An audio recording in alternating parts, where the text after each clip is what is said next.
Rizik Syihab dan gerombolannya pasti murka. Prabowo kembali contohkan Yaman sebagai negeri miskin penuh konflik berkepanjangan, melawan doktrin yang selama ini digencarkan oleh kaum Habib kepada umat Islam bangsa Indonesia bahwa negeri asal mereka adalah negeri mulia dan penuh berkah. Sampai hari ini marilah kita lihat seluruh negara Teluk Yaman, kita tinggal lihat tiap hari.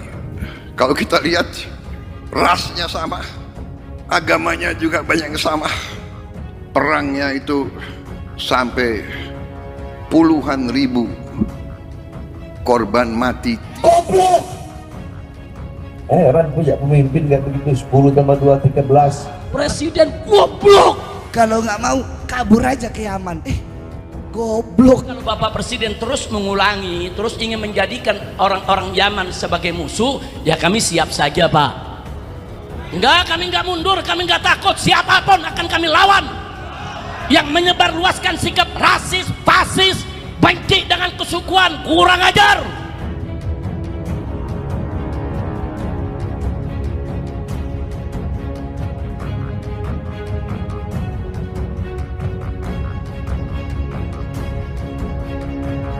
Sangat lucu memang, ketika ada gerombolan keturunan imigran yang selama 1 abad lebih hidup di bumi Nusantara dengan mengklaim bahwa golongan mereka adalah golongan keturunan Rasulullah, yang mana dengan pengakuan tersebut mereka seperti menciptakan kasta dalam agama, mewajibkan orang lain untuk menghormati dan memuliakan golongannya.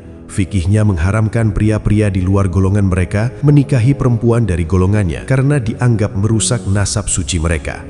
Kini, mereka begitu lantang koar-koar akan melawan sikap rasis dan fasis yang benci dengan kesukuan hanya karena Presiden Prabowo menyinggung negeri asal mereka sebagai tempat kabur bagi para pembuat gaduh negara. Belum reda kemarahan gerombolan mereka atas statement Presiden yang menyinggung tanah kakek moyangnya.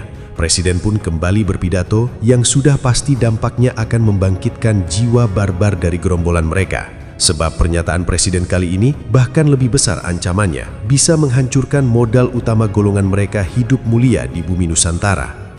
Bagaimana mungkin Yaman yang selama berpuluh-puluh tahun didoktrinkan oleh kaum Habib sebagai negeri mulia dan penuh berkah, oleh Presiden justru dijadikan contoh sebagai negara yang bertahun-tahun dilanda konflik yang tiada ujungnya, jauh dari kata berkah, yang tentu saja ini bisa mencabut doktrin yang selama ini tertanam dalam otak umat Islam bangsa Indonesia.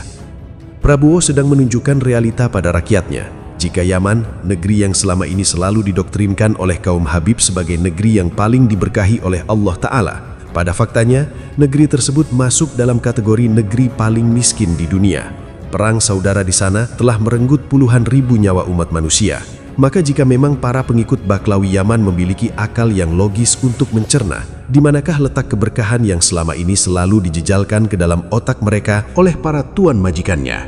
Tidakkah para kibin-kibin itu menggunakan nalarnya? Mekah dan Madinah sebagai kota suci umat Islam saja, tempat lahir dan wafatnya Rasulullah. Di sana paling mentok keistimewaannya adalah jika melakukan ibadah, maka pahalanya akan berlipat ganda. Lah Yaman yang justru negerinya Raja Abraha, salah satu raja paling zolim di dunia versi umat Islam karena pernah berusaha menghancurkan Ka'bah. Oleh kaum Habib justru didoktrinkan sebagai negeri yang keistimewaannya seolah-olah melebihi Mekah dan Madinah. Ada yang mengatakan saking mulianya, anjing pun bisa menjadi guru bagi orang yang tidak memiliki guru di sana. Bahkan surga dengan segala kenikmatannya dikatakan oleh mereka berada di atas tanah kakek moyangnya. Sesuatu yang tidak pernah dinisbatkan kepada Mekah dan Madinah, kota sucinya umat Islam di seluruh dunia. Ketika pergi untuk melaksanakan ibadah haji ke Mekah dan Madinah, beliau mengatakan, dua orang ini mengatakan, "Ma ra'ina balad aslam linnas."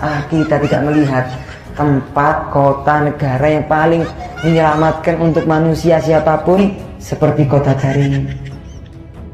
Paling aman Tarim. Ta'addab fit Tarim hatta ma'akila biha. Yang sopan kamu kalau berada di kota Tarim, walaupun dengan anjing yang ada di kota Tarim. Kenapa? Karena anjing di kota Tarim pernah mendapatkan pandangan orang soleh. Bahkan ada yang ekstrim lagi, Kilabu Tarim syaikhun liman la syaikholah. Nyun sewu, anjingnya di kota Al-Tarim bisa menjadi guru bagi orang yang nggak menjadi guru, dia nggak punya guru. Negeri Tarim, jalannya saja mendidik, jalannya mendidik. Kalau kita ke Tarim nggak perlu ke pesantren sebetulnya, jalannya saja mendidik. Sedikit ilmu yang kita dapatkan di kota Tarim itu lebih baik, lebih barokah, lebih banyak cahayanya ketimbang kita mendapatkan banyak sekali ilmu di luar kota Tarim. Kita mendapatkan ilmu sedikit di kota Tarim, mendapatkannya di kota Tarim lebih barokah, lebih manfaat, lebih banyak pahalanya ketimbang kita mendapatkan ilmu di luar kota. Ada satu kalimat, orang ini tulis, kata ini orang, itu orang-orang di Tarim lebih mirip dengan malaikat dibanding mirip dengan orang. Bahkan dia bilang, kayaknya ini kota nih mahiminad dunyal bus, ini bukan dunia kayaknya, bal min jinanil firdaus, tapi potongan sorga firdausnya Allah yang Allah letakkan di muka bumi ini. Seorang wali min awliyaillah Al-Husain Al-Haddad, beliau mengatakan kalau seandainya ada surga dengan segala kenikmatan itu, maka surga itu, kalau seandainya surga itu di atas, maka itu adalah di atasnya kota Tarim.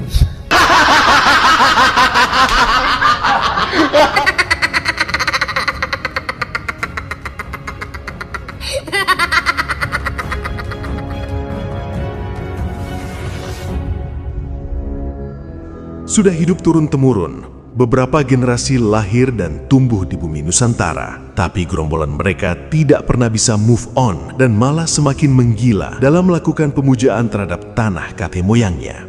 Lalu pantaskah mereka melakukan itu semua di saat mereka menikmati udara, air, dan segala karunia alam di bumi Indonesia?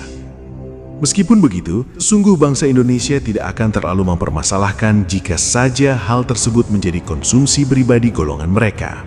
Yang menjadi persoalan adalah ketika pandangan dari golongan mereka dibawa ke ruang publik, dibungkus mengatasnamakan agama, seolah-olah umat Islam bangsa Indonesia wajib memandang tanah kakek moyang mereka adalah negeri yang wajib dimuliakan sebagai bukti ketaatan kepada Allah dan Rasul-Nya. Yang sudah pasti dampaknya bagi bangsa Indonesia, mereka akan kehilangan jati dirinya, tidak memiliki kebanggaan terhadap tanah dan para leluhurnya. Karena di dalam otak mereka sudah penuh dijejali oleh kaum Habib Yaman bahwa tanah serta leluhur kaum keturunan imigran itulah yang sangat mulia dan tiada tandingannya.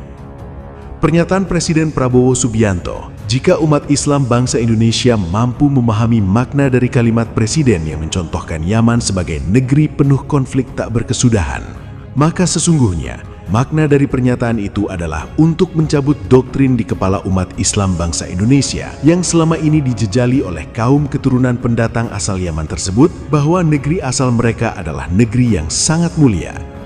Indonesia adalah tanah tempat jutaan orang hidup berdampingan dengan berbagai latar belakang. Dan karena itulah, sangat wajar jika bangsa Indonesia mempersoalkan narasi dari gerombolan Baklawi Yaman yang berpotensi menggeser rasa kecintaan segenap anak bangsa terhadap tanah dan para leluhurnya demi mengagungkan negeri dan leluhur orang lain mengatasnamakan ajaran agama. Silahkan kaum Baklawi Yaman menghormati dan memuja-muja para leluhurnya. Namun jika pemujaan itu didoktrinkan juga kepada bangsa Indonesia dengan dibungkus mengatasnamakan agama agar bangsa ini ikut-ikutan memuja leluhur mereka, yang akibatnya bisa melunturkan kecintaan segenap anak bangsa terhadap leluhurnya, maka kita, bangsa Indonesia yang masih waras akal pikirannya, tidak akan tinggal diam begitu saja melihat tingkah dari gerombolan kaum keturunan imigran yang tidak tahu diri hidup di bumi Nusantara.